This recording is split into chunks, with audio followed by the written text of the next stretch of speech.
from the Ironga and surrounds Namibia. Quite lovely. Is this celestial or is this a scepter? One will actually have to ask the crystallographers that question. Very interesting indentation over here where a former quartz crystal would have sat.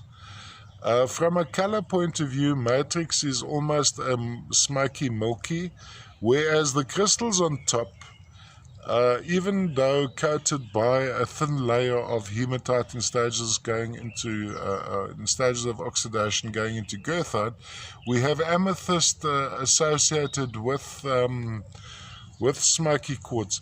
Now this one has a minor contact on that edge, nothing actually all that obtrusive, so when you have it around like this, it actually looks perhaps a little blowout. I wouldn't be surprised to find little gas cum water bubbles trapped in this material. Very similar to what came out of Farm Neuschwaben quite a few years back. But this hails from the Ironga and surrounds. I think Farm Neuschwaben is there as well.